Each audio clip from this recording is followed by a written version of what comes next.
Thank you for joining us for another power-packed message from Dr. Myles Munroe, provided by Monroe Global Incorporated and monroeglobal.com. We transform followers into leaders and leaders into agents of change. We hope that this message is a blessing to you as you advance your life and discover your purpose. Now, let's go into the message. So my topic today in this session, please write it down, is the danger of uncontrolled change. The danger of uncontrolled change. You'll understand why this topic is important in a minute. Our focus today is understanding the necessity for unchanging laws. Why is it necessary for there to be some laws that you don't change? Uncontrolled change will destroy. So even though we want change and we desire to see things change, in many instances that change may be destructive.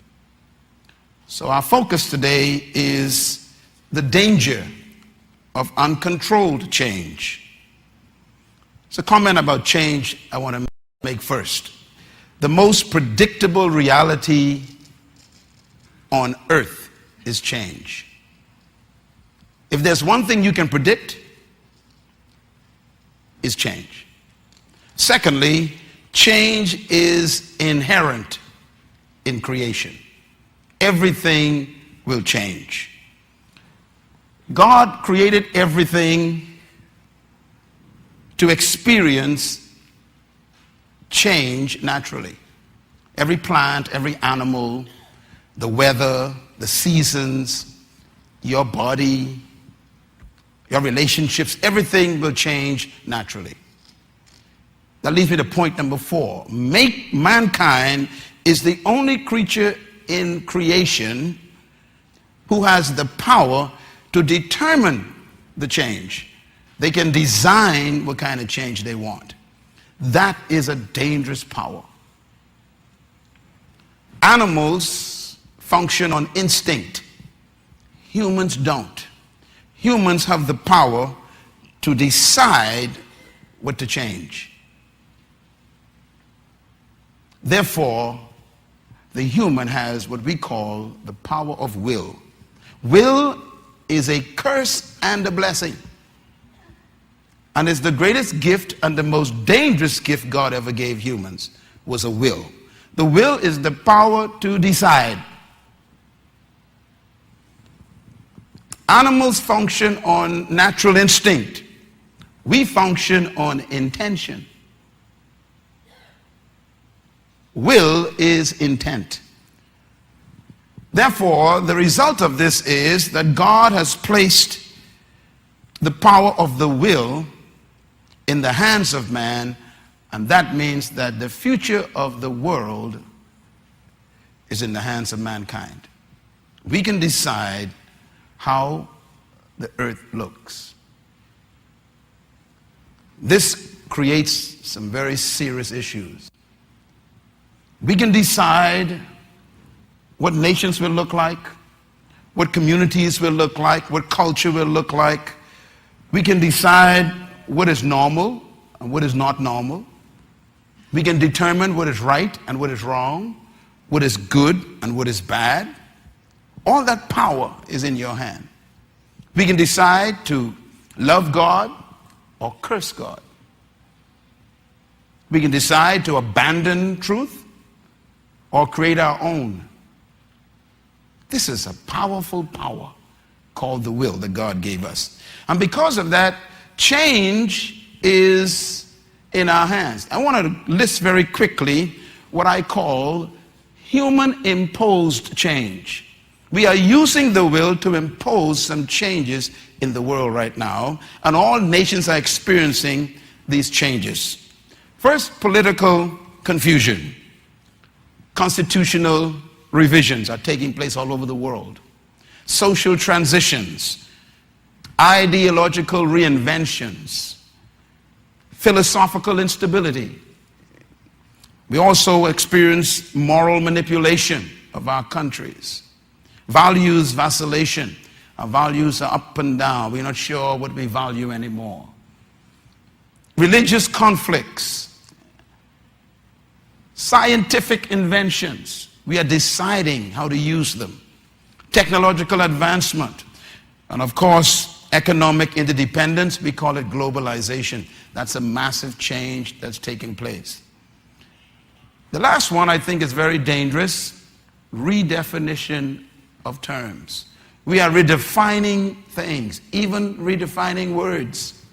Words like marriage, we want to redefine it. So this is the kind of world we live in.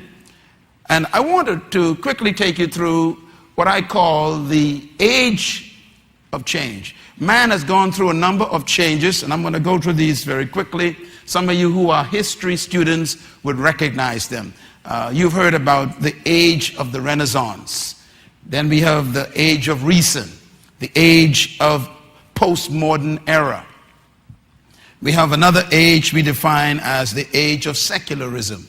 Then we have the scientific age, the age of enlightenment, the age of humanistic society. And then we have a recent one that just came along called the age of the new normal, whatever that means. And then we have what I am going to define the age we live in right now, and it's the big one. We live in the age of experimentation. We are experimenting with everything. We are tampering with economic formulas. We are experimenting with relationships. We are experimenting with politics. We are experimenting with education. We are experimenting with all kinds of different cultural entities. We are not sure what we want. This is a dangerous period right now we live in. Experimentation. What's the result of unchecked change? I'm going to give you a reality check real quick.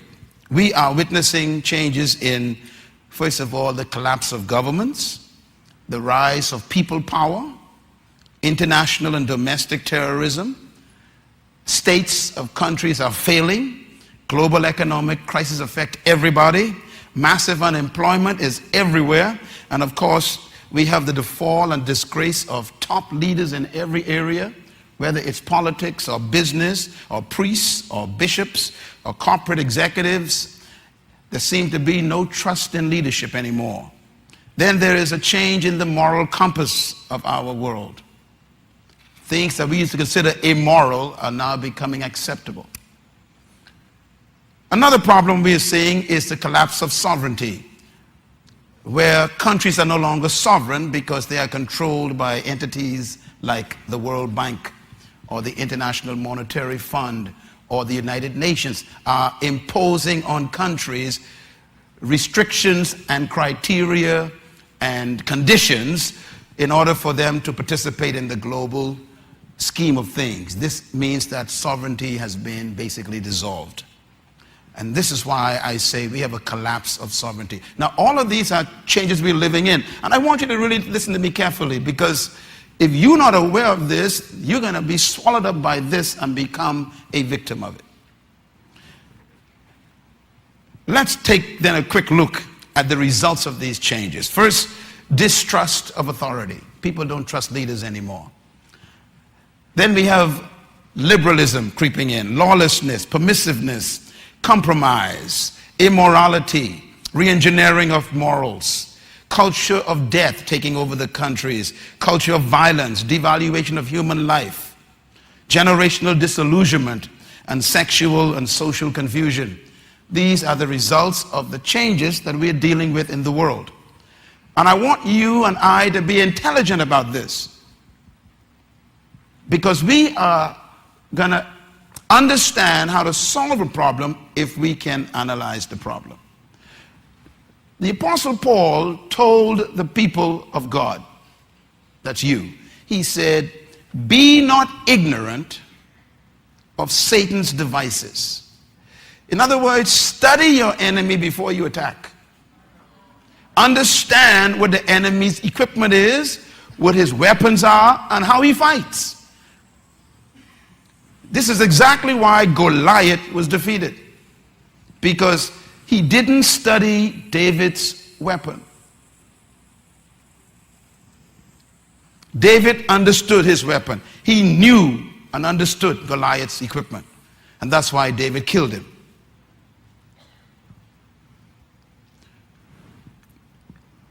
We have to understand what's happening in order for us to know what to do. I mentioned to you earlier in this series that the number one tribe of Israel was a little tribe called Issachar. Issachar is a tribe you don't hear much about in the talk when you talk about the tribes of Israel. But God said that they were the most effective one. And God told us why. He said because they understood the times and they knew what to do. Just two things. So when you see me talking like this, you need to listen to me carefully. I'm trying to help you understand the times so we could know what we must do.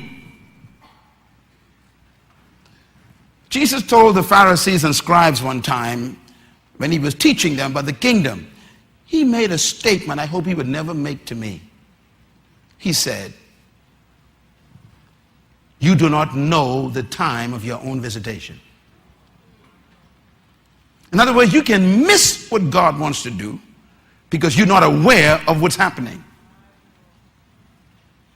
I hope God will never say that to me.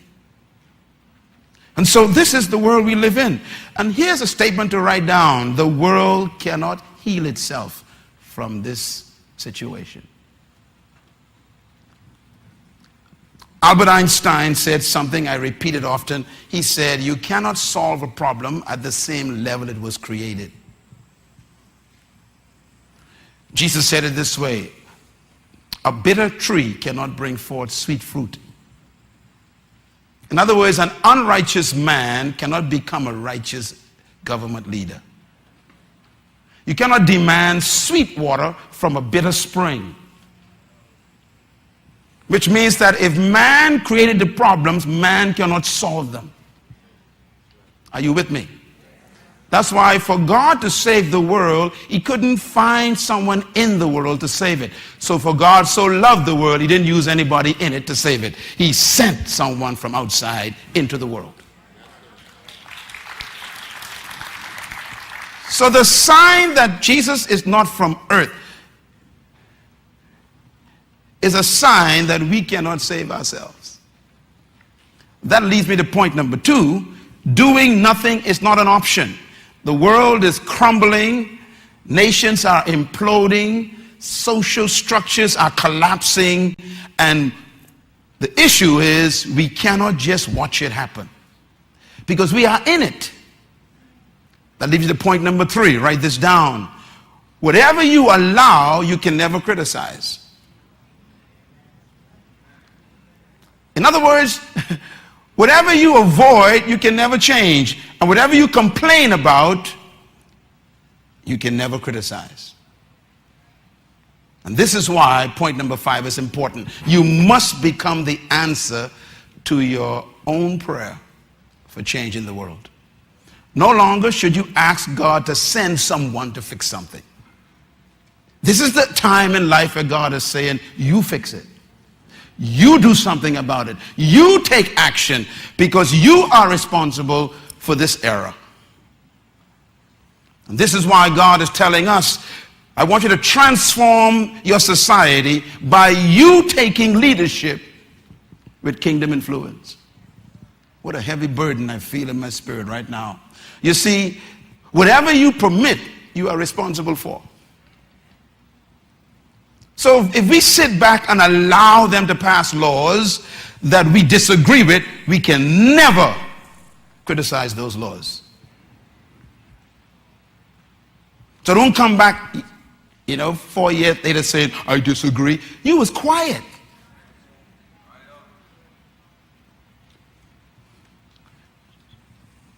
Jesus said you go to the rooftops and you shout out the truth. You are not responsible for people's response, but you are responsible for declaration of truth. That'll be the point number 7. Write it down. You can let things happen or you can make them happen.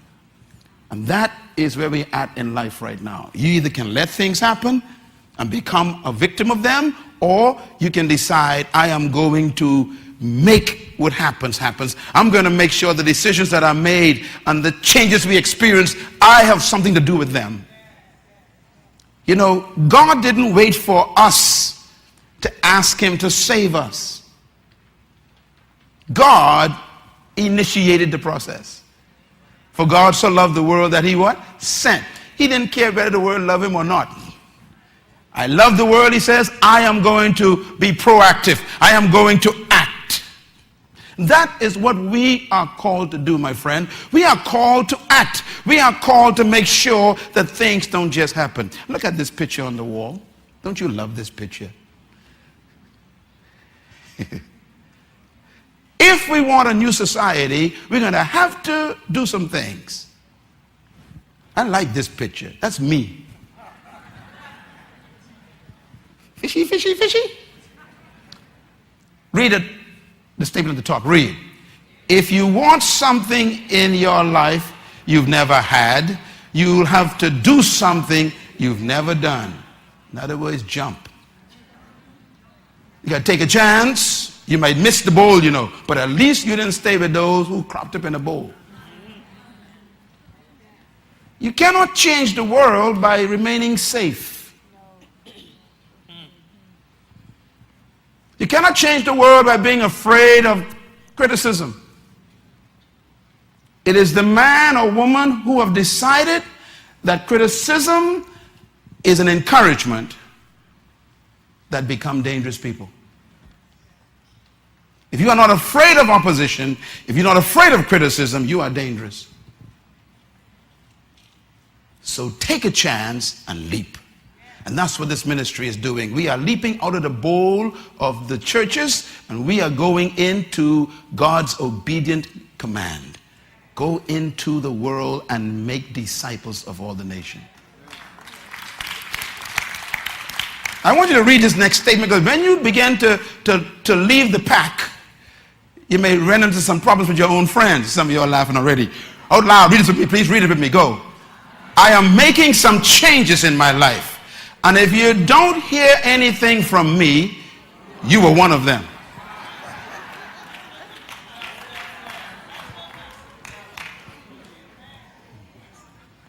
There are some people you got to leave in the old bowl. Give God a hand for change. If you're going to make change, you got to change your life, change your relationships, and change your position in order for you to make an impact in the world. I want you to make a statement and write this down, please. Our present age, therefore, is what I call what? The age of experimentation. And that means we are making changes without consideration of the consequences or even the realities of truth. We are experimenting. Recently in America, when the Supreme Court was asked a few weeks ago to deliberate on the issue of same-sex marriage, the Supreme Court justices had to deal with that, and for about a week they were debating it. And one of them said something interesting. I heard him say this. He said, we should not be delving into things we don't understand yet. And then he said, for example, we don't know the consequences of a child being brought up in a home with two men or two women as husband and wife. He said, we don't even know the impact psychologically on the child. What he's saying is, we are experimenting with even children's lives. It is a shame to make something a law that you don't even know the results of. And that's why I think it is unfair for people to make demands in society for things to be legalized that they themselves haven't studied, and they expect you to sanction it as an experiment. That's the age we're living in, an age of experimentation. I look at this sign. This is the way man is. This sign describes man right now, the humans. Look at those signs. Read those words out loud. lost, confused, unsure, unclear, perplexed, disoriented, bewildered. That's humans. In other words, our problem is found in the book of Deuteronomy 28. Now, I want to tell you this verse. You never saw this verse before because you always quote the other verses. All of you love to quote Deuteronomy 28. You shall be blessed in the city, blessed in the field, blessed coming out, blessed coming in. You'll be blessed in the barn and blessed in your womb. Your enemies shall be scattered 7 ways. You love that verse. But the verse ends with this statement. But if you walk away from my laws, the Lord says, I will afflict you with what? Now, he says I can give you no sickness, I can make you mad. That means you're crazy. I'll afflict you with what? With madness, blindness, and confusion. God actually sees them worse than cancer.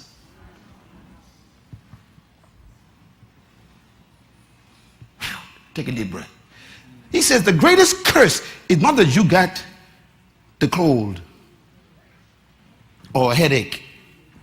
He said the greater curse is your head ain't right. If you look at the laws we are trying to pass, you know we're going crazy. But notice he says what? I will afflict you with madness. That means people who went to universities and got degrees will act stupid. They will make decisions that don't make any sense. He would make the educated irrational. I will afflict you with what? What's the first?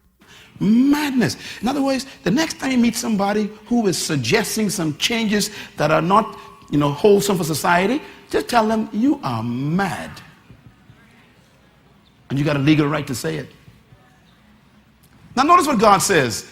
If you walk away from my laws. In other words, anything, anyone, any proposal, any prospect, any reformation, any reform that is against the laws of God is a sign of a society that's going mad.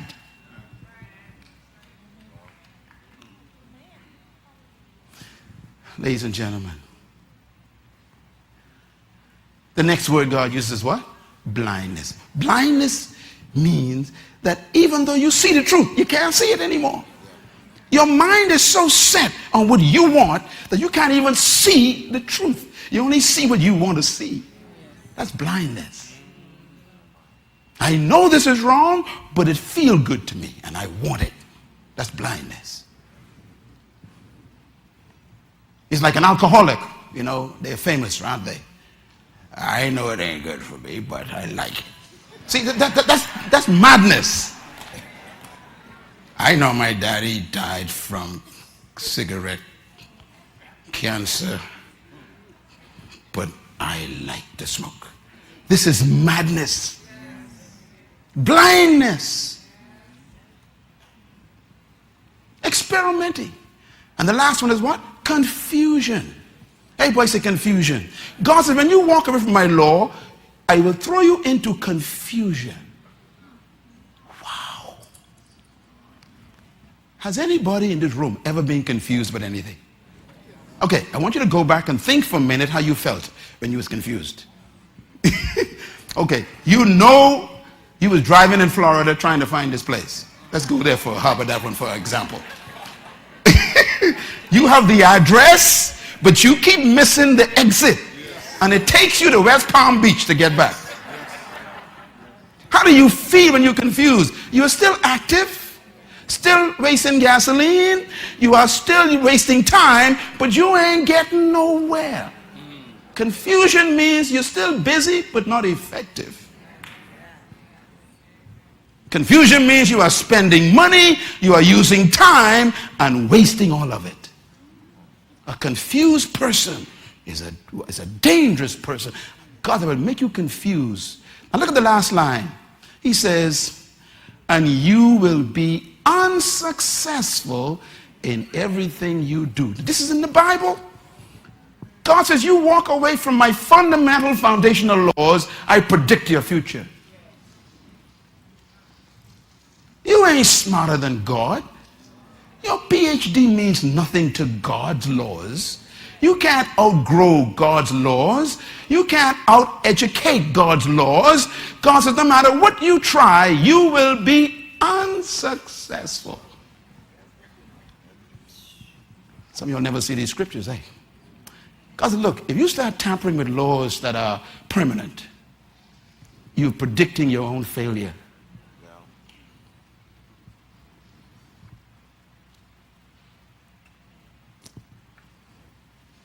You see this instrument? What is that? A compass. Write this down, please. I want to tell you why I'm showing you the compass so much. We talk about uncontrolled change.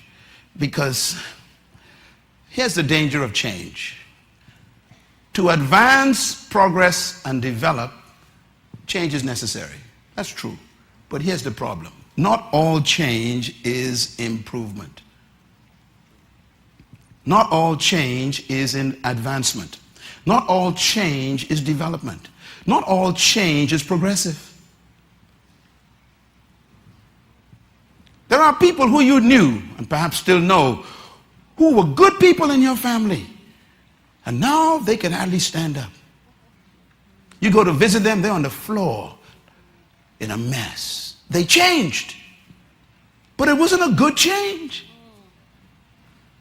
You know your sister was not an alcoholic 5 years ago. You know your brother was not a dope addict 10 years ago. And you go to visit them, they don't even know where the door is. There's a change. But is it a good change?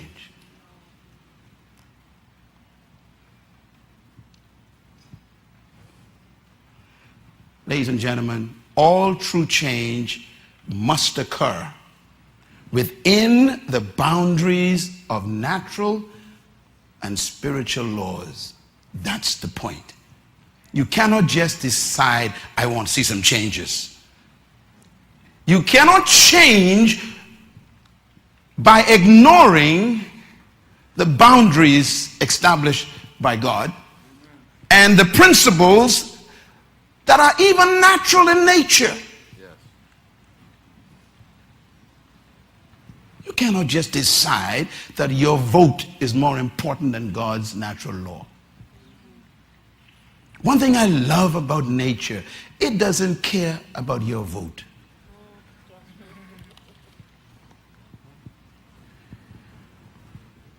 This is an important statement I'm making here.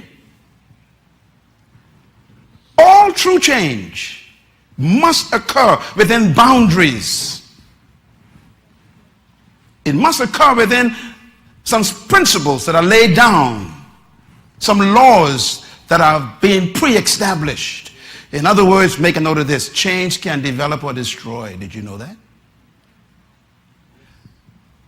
Anyone in this room who has a tumor or had a tumor, you just got healed, or if you know someone who had a tumor is actually good cells. Every doctor here will tell you that a tumor, including cancer, cancer tumors, these are good cells. The problem is something happened in the chromosome level of the cell that coded for the cell to multiply too fast. It's a good cell, but it multiplied too fast. There was some interference in the chromosome of that cell, which codes for normal multiplication. Your cells right now are multiplying 1 million a minute. That's why you're still alive. But if a cell malfunctions and it begins to multiply too fast, then it becomes too many cells together, and we call it a tumor. A tumor is simply a multiplication of cells that multiply too fast. So here we see your whole body is made up of cells. Your cells will keep you alive. Your cells are important, but too many of them at the same time can destroy you. What makes the cell a tumor? A law of control was broken. I don't think we have any idea what our country is going to look like in 10 years by some of the laws we are recommending. I am afraid for America. America is such a great country the last 200 years. But I'm so afraid that the laws that they are tampering with seem to be disturbing the chromosome of natural laws that can end up with tumors that are nationally destructive. I'm talking about global implosion. Don't ever think a tumor is a bad cell. It's a cell out of control. Some companies collapsed because they grew too fast. Some of your business people here today will tell you the company started big and they got excited and they moved to a building they couldn't finance and hire people they couldn't pay. All of a sudden they realized that this weight is too much. And then they call it resizing and downsizing. In other words, let's go backward, they say. Why? Because you didn't manage the growth. You didn't control the change. And the very thing that was supposed to be a blessing became a curse. Your company became your burden. Are we smarter than God?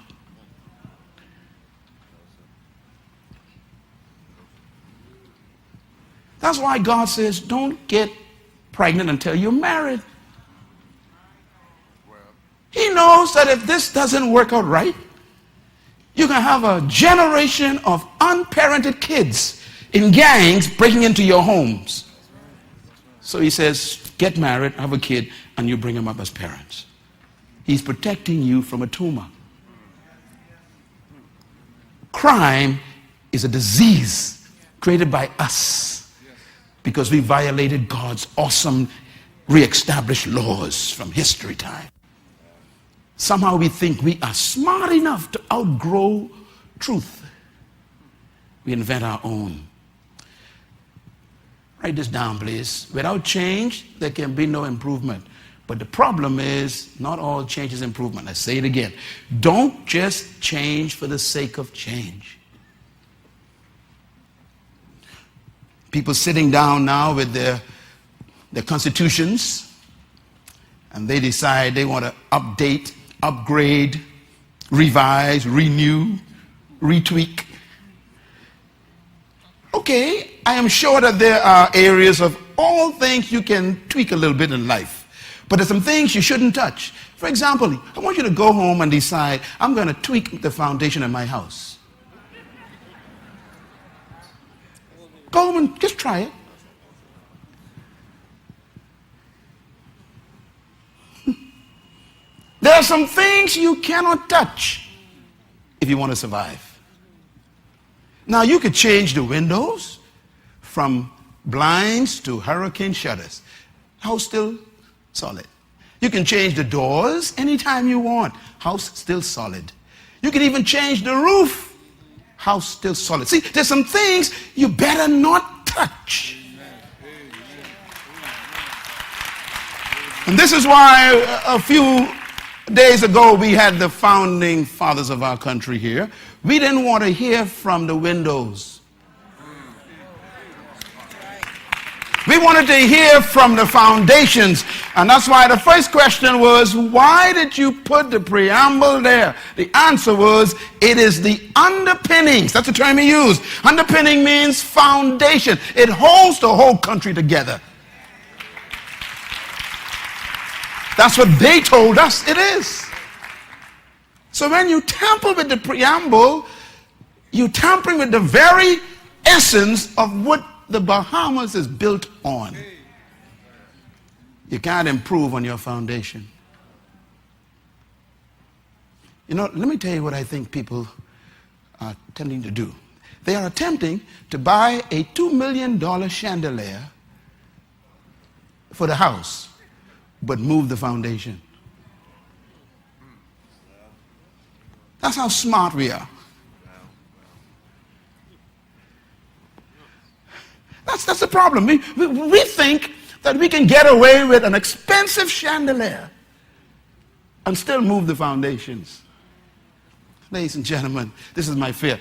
Write this down. You must choose to change your desire. Secondly, fools multiply when wise men don't say anything.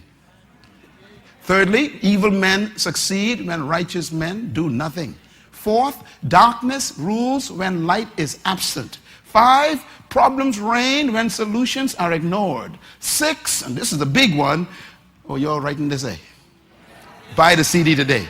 You cannot stop or avoid change. You have two options when it comes to change. One, you can be a victim of change or an agent of change. And an agent of change is the one who initiates the change they desire.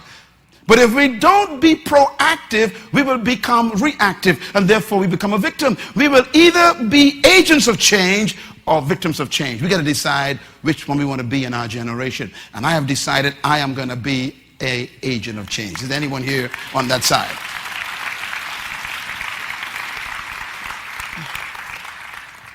The world is afraid of smart believers like you. They're afraid of you. So they say to you, stay in your lane. I ain't got no lane. The whole track belongs to my daddy. Y'all clapping me before I go home. I cross lane anytime I see the lane going or the lane. They say things like, why don't the church stay out of oil, stay out of law, stay out of politics? Shut your mouth. I ain't staying out of nothing because all of it belongs to my Father. This is my country. I have to live here. Is there anybody here who believes that too? And this is why we have to be careful. Now write this down. The only way for us to regulate and control the changes we want is we have to gotta have a plan. Planning is the key. And the ability to plan is God's gift to man to control the future. We can design and desire what kind of future we want. Planning is man's proactive response to inevitable change. We must not just sit back and let people plan our lives. Did you hear what I just said? Did you realize what I just said? There are people sitting in rooms with closed doors, sitting around tables, planning your life while you praying in tongues. That ends right here. That over. I want to go in the room. I want to hear what you're saying. And I want to be able to say, not this day, brother, not that thing there. You can't plan that in my lifetime or my children's lifetime. Everyone has an agenda. The church has one too. And when I say the church, I'm talking about the real church. In other words, God has given us a responsibility to bring change in the world. Now write this down. No change is more dangerous than uncontrolled change, unregulated change, unwise change. And this is why we must make sure that that change is controlled. My friends, the most uncontrollable power on earth is change. I want to give you something brand new. Write it down. What is change? Change is defined as to deviate from a set reference. Write it down. This one, you got to write this one down. What is change? Change is to deviate from a set reference. Secondly, change means to move away from a norm.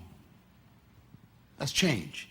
Thirdly, change is to transition from a set state. Number 4, change means to violate a set of rules. Anytime someone mentions change, they are doing this right here. They are deviating, they are transitioning, and they are violating something. So when we say let's change some things, what we're saying is let's move away from some set rules or some established principles or some reference that's already there.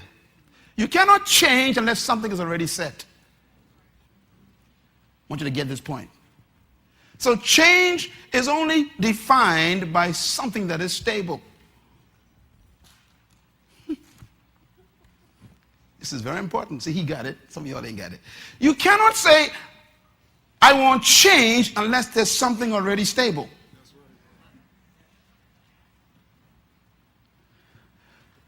So when we talk about changes in our society, changes in our culture, changes in our future, we're talking about moving away from some things that we considered a reference, a norm, a set state, and rules we abided by. Oh, I wish I could tell you how important this is. So when they say, let's change the definition of marriage, the very statement implies there is a definition already. Do you understand what I'm saying? When you say that you are oriented to be a she-male, then there must mean there is a female and a male. In other words, you cannot deviate from a deviation. Write that down, man. That's good stuff. You can only deviate from something that's original. So when a person is away from the original, they are called a deviant. I think you use all kinds of terms, sexual preference, orientation. No, you are a deviant. You deviated from the original norm. That's all. And be honest and say that. Don't try to get me to bless it. Just tell me you are a deviant and we are friends. Are you with me? Change has to have a reference. Selah. And so we cannot declare change without admitting that there must be an original reference. Do you understand what I'm saying? Now, let's get a little deeper then before we run.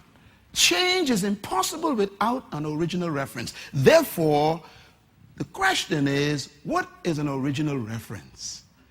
And this way we get it now to simplicity in God. Number one, the original source is considered an original reference. For example, if you took a bucket and put it in a well, and you pull the bucket up with water in it, what is the source of the water in the bucket? The well.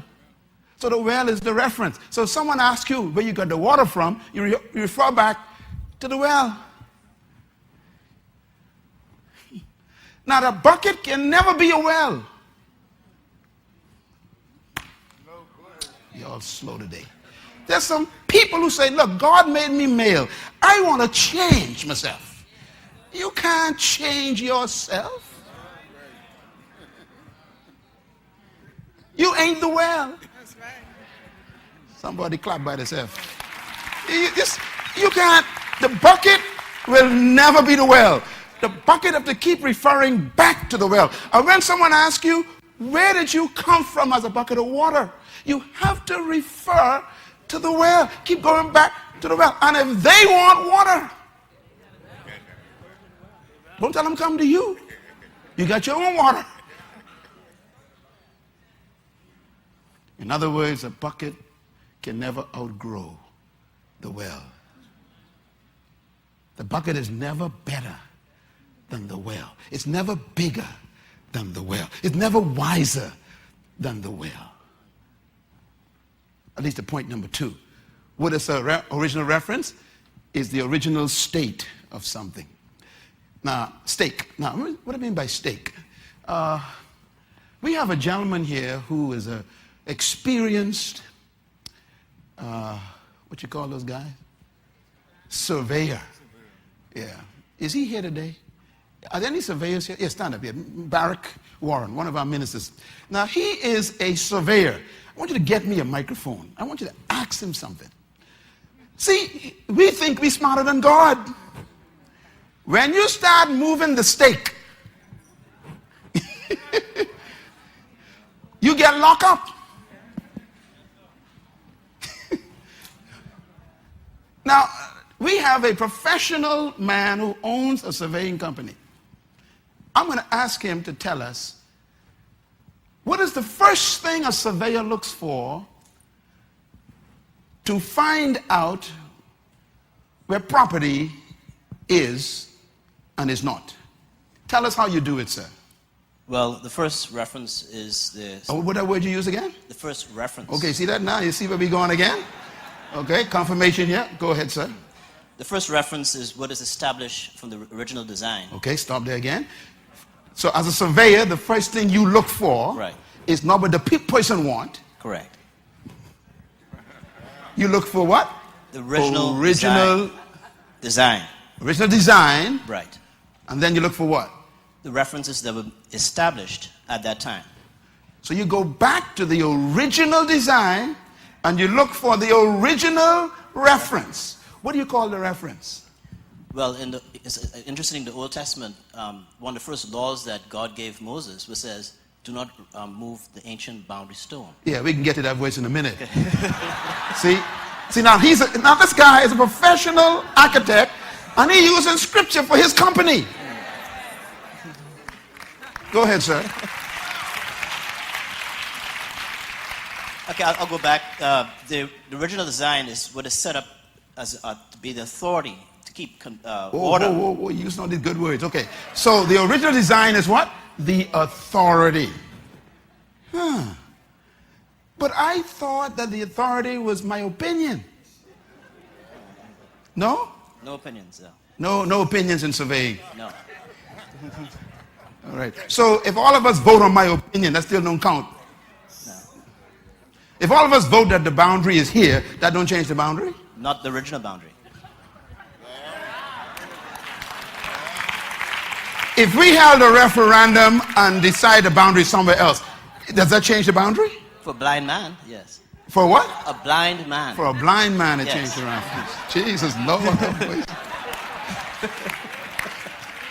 So why is the original reference called a stake? Well, the original reference maintains order.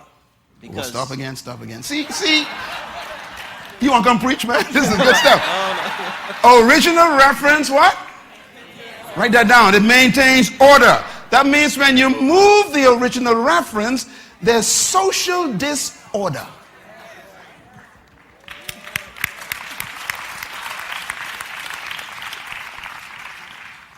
Okay, it's an authority. What else is it?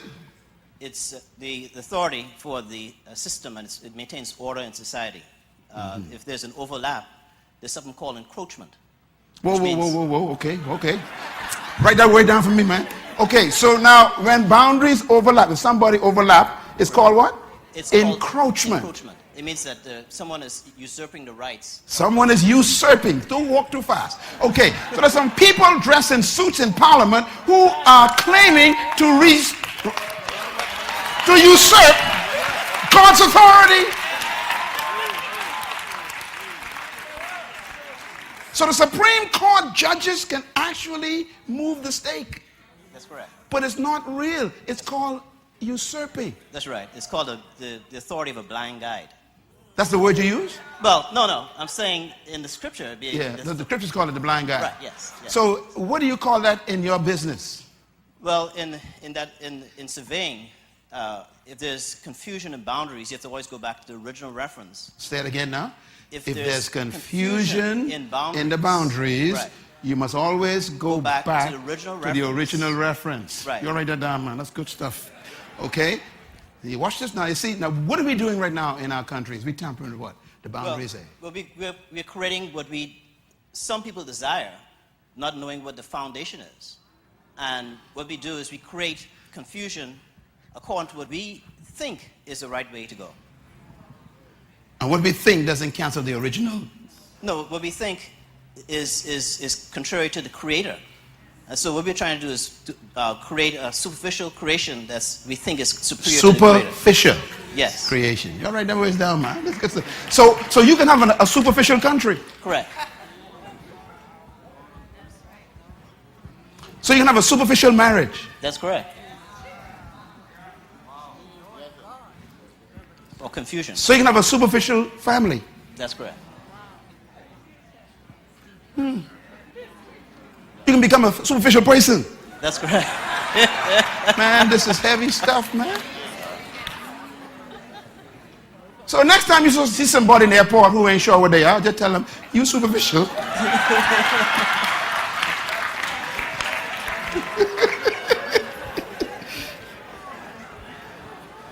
You know, so let's talk for a minute about the stake. What is a stake in super surveying? A stake would be the reference that determines the basically you have a stake, there'd be a determination between, with two stakes that determine a boundary. And it's a point of reference to determine basically two properties or two sets of rights in land. So the stake is the point of reference that gives you determination. That's correct. You can determine anything from a stake. From the stakes, yes. Okay. Once you find the stake, you can make a determination. That's correct. Okay. So a reference is the stake against which you measure all determinations. Give our surveyor a hand. Thank you very much. So please write down number 2. Number 3, an original reference is the original point. Number 4 rather, it is the original law against which everything is measured. So a reference point, therefore, is the original principle established. When you start talking about change, you must first find the reference. Our founding fathers sat on the stage a few weeks ago, and 3 of them said, I don't know why they touching this thing.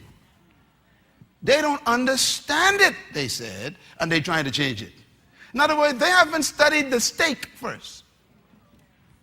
What was the original intention for laying the stake? We got opinions about things. Some of y'all sat here and you was changing that meeting, weren't you? When the man talked about, the husband of the woman cannot just become a citizen. When he explained it, it made sense. He said the reference was you go with your husband. That's a stake. He was saying it wasn't male chauvinism or disadvantage against women. It's saying if we don't allow some order, then anybody go anywhere, anytime, kapunkel up everything. He said there was a law around the world which says you go to the domicile of your husband. That's what it says. We ain't against who you marry, but before you walk the aisle, remember you gone. That's order. Oh boy. He was bringing us back to a stake so you can understand the words written. The power of a stake. Write it down. Number 6. An original reference is the original true north. A compass is useless without true north. You can buy an expensive compass for $2 million. But if there's no north, you wasted $2 million. So when you start talking about changing direction, you must first find north. Oh boy. I told you that you cannot define change unless there is an established norm. My question is, who creates north? Okay, that's an important question. I got you. Who created north? God. The Creator established in creation an energy field in the system of the core of the earth that cause gravitational waves to pull in a certain direction, and they always pull north. He put that there for 2 reasons. One, he gave us gravity so we don't float away. That means to hold us down, and we always can know where we are. Wow.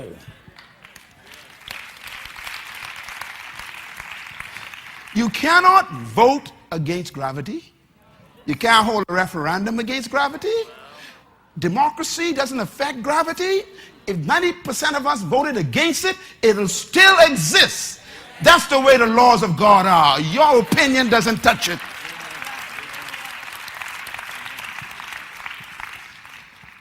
So if it wasn't for the north, There'll be no south, no east, no west, no south, southwest, no midwest, no west, west, southwest. There'll be nothing without one north. There's got to be something that doesn't move. Come on, somebody.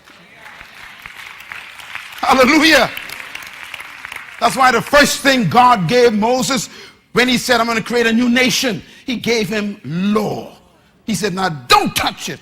And listen to me, God was so committed to order in that nation that he told Moses, if a man commits adultery with another woman, kill him. Now let me explain this to y'all. Some of y'all say, well, Brother Myles, the Old Testament is, violent, and, God is a bloody God, love blood. No. See, you missed the whole point. The point was, this law is so important. That was the point. That if you violate the law, it's better to remove you from the community because it can destabilize the entire community. That was the point. It wasn't the stoning, it was the value of fidelity.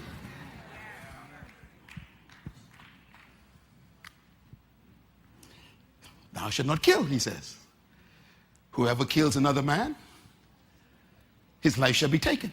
Oh, I don't believe in capital punishment. God said, look, you missed the point. The point have nothing to do with capital punishment. The point is the value of human life. That's why the people sitting in this building right now and watching this program, whose relative was killed, and the person who killed them is in jail. And these people still can't sleep.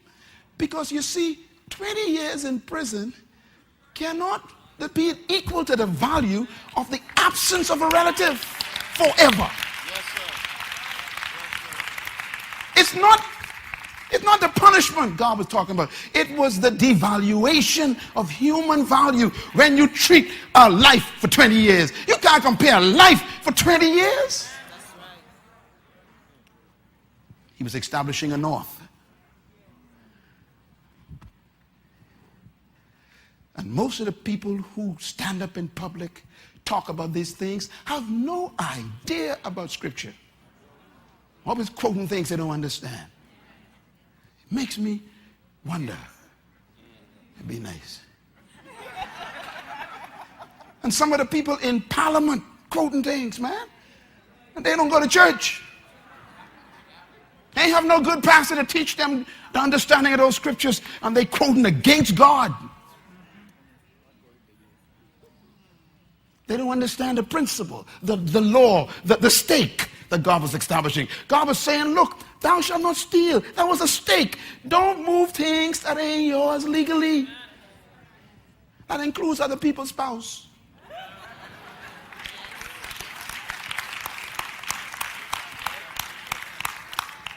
Some of y'all ain't clapping, boy. Look in. You better clap, brothers, because, it might confuse me. Some of you women too, you better clap, women. Some of y'all too, because y'all might be the other woman. I rebuke you in the name of Jesus. Stop breaking God's laws and go home.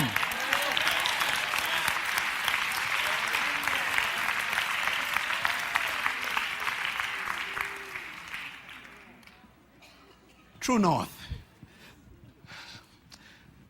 Look at this. I found this. This picture tells me everything. When your computer has a problem and it is confused and you don't know why it ain't operating, and when your programs ain't running right, and all kind of things popping up that you ain't controlling. Come on, you got computer problems like that? Things happening that you didn't do. And your computer just ain't behaving. And the more you try to fix it, the more things pop up. I've been there many times. That's called confusion. When there's confusion, they normally say you should do something. Go to default. They call it reboot. Come on, computer problem, talk to me. In other words, shut it down. Oh, Lord, I'm getting ready to go. He said, shut the whole department down. Shut the government down and go back and start over.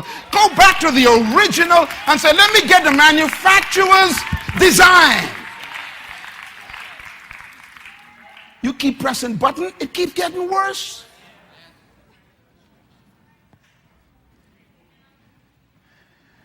I guess my advice to the world is change backward. The secret to success in times of confusion is going back to default. It is called the manufacturer's original design. In other words, write this down, please. Default means to return to the manufacturer's state. And those of you who have computers know, and if you fix them, you know. The first thing you do is turn it off. You know what your problem is? You just wouldn't turn your life off. You think you're smarter than God. God says, stop, son, stop. This ain't working. Just stop. I don't want to hear about your positive thinking books. Don't tell me about your PhD. I don't want to hear about your social studies and your history lessons. He says, stop everything. Just stop. Your life is a mess. Just shut it down. Stop. Let's go back, he says. Let's go back. Manufacturer's state. That's what Jesus came to earth to do. He came to bring us backward. It was Jesus who said, I did not come to destroy the law, but to establish it again. I didn't come to start nothing new. I came to restore something old. I came to take us back to default. So here is the bottom line. Write this down. The knowledge of direction first requires knowledge of true north. What direction do we want our country to go in? The answer, first, let's find out true north. What is truth about nations first? Secondly, the nature of change is defined by the unchanging nature of original positions. We call them ancient law. And the greatest challenge is in life is establishing the source of true north. This is the big argument that we have as the country. This statement is very important. The greatest challenge in life is identifying who establishes true north. I repeat, the greatest challenge in life is you having to establish and decide who establishes true north for your life. If it's some bishops voting what true north is, then that becomes your true north. If it's a parliament or a congress or a senate voting, then they become your true north. Whoever becomes your true north controls the direction of your life. So this last statement on this page is key. Whoever defines true north in your life becomes your God. When you talk about changes, you got to first decide who is your true north. And this is why mankind in the Western, postmodern, so-called secular, humanistic society is trying to get rid of God. And this is why there are elements in the Bahamas where I live who are trying to remove God out of the Constitution. Because if you identify the God of the Bible as your true north, then you can't make any changes that violate his laws. If you do, you become a deviant. This is why people hate scriptures. They hate the Bible. You're watching this program. I'm explaining why you hate the Bible. You hate the Bible because the Bible establishes true north. And you don't want no one to tell you what you are if you are a deviant. Get rid of God, then you have no reference. What's the first commandment God gave Adam? The first one. Gave Moses, the first one. In establishing a nation. What's the first one? God identified himself first. That's important. A nation must first decide who is its God. The framers of the United States Constitution understood this. So they put God in the Constitution. The atheists in the United States are saying that's against our rights. They put God on the money just in case. Atheists say you got to take it off the money. In other words, get rid of this reference. We want to do some things that he doesn't agree with. Get rid of him, please. Don't understand? That's why the preamble is such an argument in the Bahamas now. Because there's some people in the Bahamas who want to do some stuff that the preamble won't allow them to do. It's a true north. It's the underpinning. It's the foundation.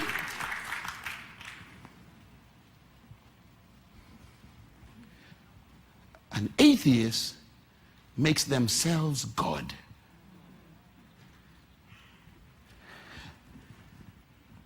Someone said to me, an atheist stood in the courtroom in Fort Lauderdale and said to the judge, we protest Easter. We protest Christmas. We don't believe in these things. And they made a case. They said, the Christians, they have Easter holiday and they have Christmas holiday and we atheists, we ain't got no holiday. And the judge says, wait a minute, there is a holiday for you all. He said, what day? April Fool's Day. The guy says, what are you talking about? He says, the Bible says, only a fool.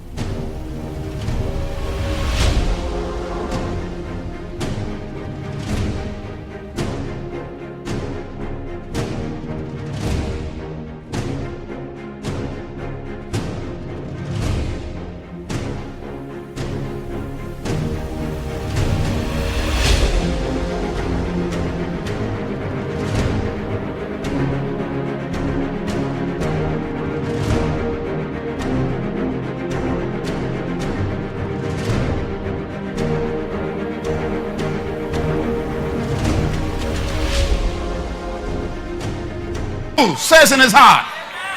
So that's your day. We got a whole day for y'all. A whole day. Enjoy the whole day.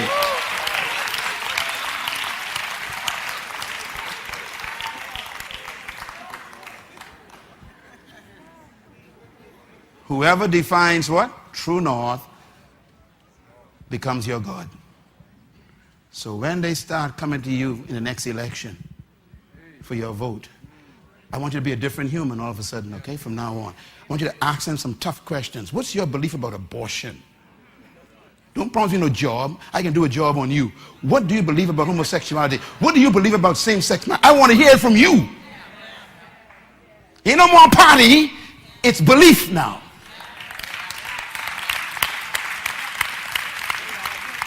Because I can't have you in there behind that closed door voting a certain way you didn't tell me. Oh, you all sit right there. That's what they doing.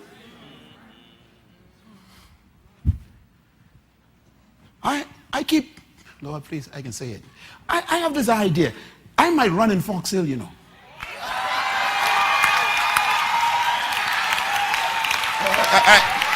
big crossing my mind.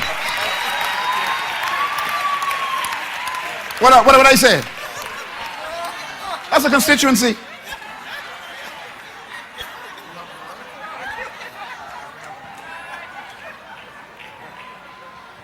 It's time for us to start asking people the right questions. Not can you find me a job? Where are you carrying us for the future? Where are you taking my children in this country? I want to hear your philosophy, your convictions, your belief system, your ideologies, your commitments.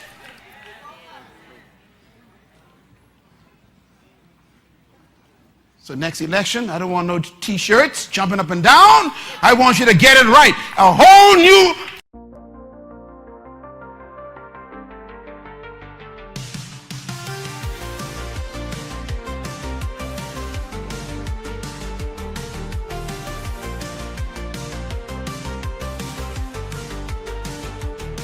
In a world of classic crossover dreams, sin-lit melodies, whispering schemes, they have female vocals telling tales untold.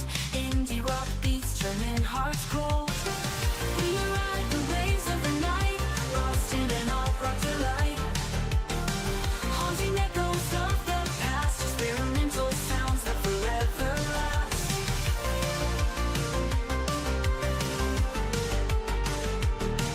Melodic synths painting the sky in shades of pink and neon high. An indie rock heartbeat pounding true in a realm where the stars feel so new. We ride the waves of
Electorate now has come alive. We have our country in our hands, and no one's going to decide things we don't want anymore. Y'all scared, man. You cannot just sit back and say, let them run the place. That's what America did.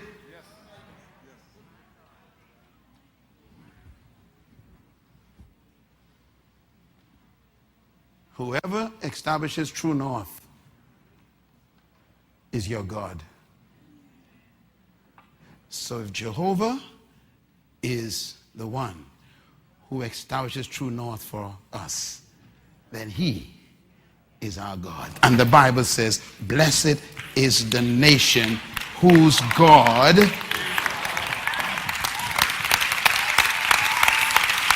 Thank you once again for listening to this message, as we hope that it has been a blessing to you. Our goal is to show you new paths and opportunities so that you can discover your purpose. It is your love, support, and partnership that makes Monroe Global possible. Please visit us online at www.monroeglobal.com for more product, partnership, or to join us at one of our live events around the world.